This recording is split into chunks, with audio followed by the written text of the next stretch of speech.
Shri astrology ఈరోజు రాశి ఫలాల్లో తులారాశి వారికి గోచార రీతిగా అశుభ ఫలితాలు పూర్తిగా వివరించబడను. ఈరోజు శుభదినం, సూర్య ఉదయం, శుక్రవారం, అత్యంత శుభకరమైన రోజు. ఈరోజు అమావాస్య, పుష్యమాసంలో చివరి అమావాస్య. అమావాస్యలోనే ప్రత్యేకమైన అమావాస్య. ఎందుకంటే తులారాశి వారికి చంద్రుడు 4వ స్థానంలో ఉండడం, మకర రాశిలో, అలాగే తృతీయ గ్రహాలతో కలిస్తే చతుర్థ కూటమి గ్రహాలుగా అమావాస్య ఏర్పడడం, మాఘమాసం నుంచి ప్రారంభంలో నుంచి తులారాశి వారికి అనుకున్న కార్యక్రమాలన్నీ కూడా శుభ ఫలితం ఇవ్వడానికి అవకాశాలు ఎక్కువగా ఉంటుంది.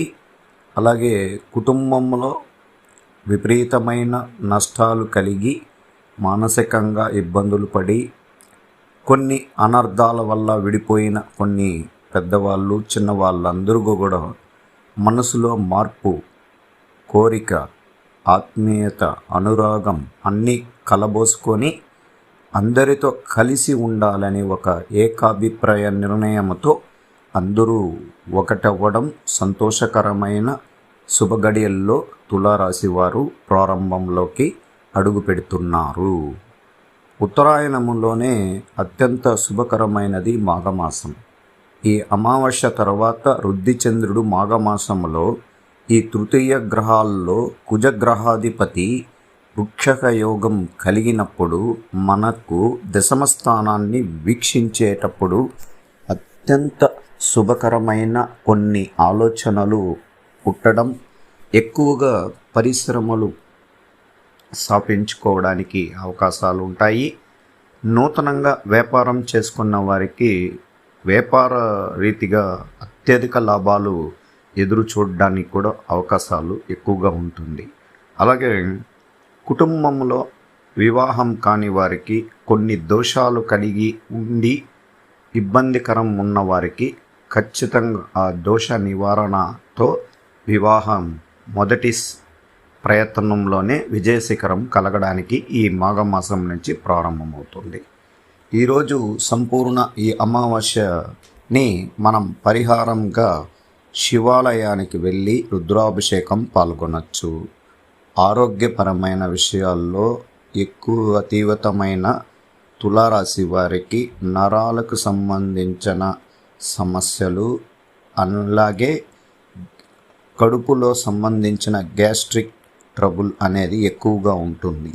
ఎందుకురా అంటే రక్తానికి సంబంధించిన రక్తపోటు కూడా ఎక్కువగా ఉండడానికి కూడా అవకాశాలు ఉంటాయి. అందువల్ల ఆరోగ్య విషయం నయం అవ్వాలి అంటే ఈ అమావాస్య రోజునే శివాలయానికి వెళ్ళి దైవ దర్శనం చేసుకున్న వారికి శుభ ఫలితం కనబడుతుంది. ఈ రోజు నుంచి రుద్ధిచంద్రుడు అనే అమావాస్య తర్వాత రుద్ధిచంద్రుడు ప్రారంభంలో నుంచి మనం అనుకున్న కార్యక్రమాలన్నీ విజయశిఖరం కలుగుతుంది. ఆస్తి తగాదాలు ఉన్నవారు కూడా కోర్టు కేసుల్లో జడ్జిమెంట్ అనేది రావడం ఖచ్చితంగా మనకే జరగబోతుంది. అలాగే ఉద్యోగ ప్రయత్నంలో తప్పిదోవ చేసి ఇబ్బందులు పడి ఉద్యోగం పోగొట్టుకున్న వారికి కూడా మరలా ప్రయత్నాలు ఫలించడానికి కూడా అవకాశాలు ఎక్కువగా ఉంది. ఈరోజు గోచార రీతిగా ఉద్యోగస్తులకి నెమ్మదిగా చేసుకొని సంతోషకరమైన విషయాలు, కుటుంబంతో కలిసి ప్రయాణం చేస్తారు. అనేక విషయాల్లో విజయశిఖరం కలగడానికి అవకాశాలు ఉంటాయి. అలాగే ప్రభుత్వ రంగంలో పనిచేస్తున్న వారికి కూడా ఈరోజు అత్యంత శుభకరమైన రోజు. అనుకున్న చోట పూర్తిగా మనం చేరుకొని ఆ స్థానంలో మీరు ఉద్యోగం చేయాలని కొన్ని స్థానాలు, నిర్ణయించిన స్థానాలు ఖచ్చితంగా చేరుకోవడానికి కూడా అవకాశం ఉంటుంది. ఈరోజు సాఫ్ట్వేర్ రంగంలో ఉన్న వారికి చాలా శుభకరం. అనేక విషయాల్లో నూతన ఉత్సాహంతో మీ ఉద్యోగంలో రాబోయే కాలంలో మీకు మంచి పదవిని అలంకరించుకుంటారు. అలాగే మీ జీత బాధ్యతలు కూడా పెరగడానికి కూడా అవకాశాలు ఉంటాయి. దీనివల్ల మీకు ఆర్థికంగా మీరు చేసిన అప్పులను తీర్చుకునే అవకాశం కూడా ఉంటుంది.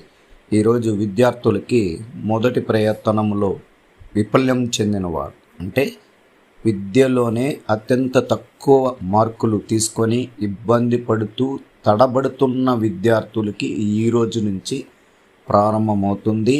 అందిపుచ్చుకొని ముందుకు పోయే ప్రయత్నం చేయండి. అత్యంత శక్తివంతమైన గ్రహాలు ప్రారంభమైనాయి. మీరు దాంట్లో ఆ గ్రహాన్ని సహకారం ద్వారానే, అలాగే తల్లిదండ్రులు, గురువులు గౌరవాన్ని తీసుకోవడం, చెడు బానిసల్లో నుంచి బయటపడడం, అనేక విషయాల్లో నుంచి మీరు బయటపడిన తర్వాత మంచి ఫలితం అనేది కనబడుతుంది. ఈరోజు కుటుంబంలో ఉన్న స్త్రీలకి ప్రత్యేకించి శుభకరమైనది. వాళ్ళకు పాత విషయాలు కొత్త విషయాలుగా మార్పు చెందబోతుంది. కుటుంబంలో ఆనందకరమైన జీవితంలో ఒక శుభకరమైన శుభవార్తలు కూడా వింటారు. ఈరోజు ఉద్యోగం చేస్తున్న స్త్రీలకి ప్రత్యేకించి వాళ్ళ పై అధికారుల సహకారంతో పదవిని అలంకరించబోతున్నారు. వ్యాపార రంగంలో ఉన్న స్త్రీలకి ధనలోపాన్ని తీర్చుకునే అవకాశాలు ఉంటాయి. అలాగే కొత్త ఇల్లు, వాహనాలు కొనుక్కోవడానికి కూడా ప్రయత్నాలు శుభ ఫలితం కనబడుతూ ఉంటుంది. అందువల్ల మీరు ఈరోజు దైవ అనుగ్రహ పూజల్లో దుర్గామాత గుడికి వెళ్ళి దైవ దర్శనం చేయించి కుటుంబ సంతోషానికై, అలాగే ఆరోగ్య విషయాలు మెరుగుపడడానికి, ఆర్థికంగా అప్పులు తీరిపోవడానికి ప్రయత్నాలకు ఈరోజు దైవ అనుగ్రహ పూజలు చేసుకున్న వారికి శుభ ఫలితం అనేది కనబడబోతుంది. మనం శ్రీ అస్ట్రాలజీ ఈ యొక్క ఛానల్లో అన్ని రాసులకి మేషరాశి నుంచి మీనరాశి వరకు మన ఛానల్లోనే ఉంది. ఒకసారి చూడండి, లైక్ చేయండి, షేర్ చేయండి, సబ్స్క్రైబ్ చేయండి. శ్రీ అస్ట్రాలజీ ఆస్ట్రోక్ సుధాకర్ యూట్యూబ్ ఛానల్ని లైక్ చేయండి, షేర్ చేయండి, సబ్స్క్రైబ్ చేయండి. ధన్యవాదాలు.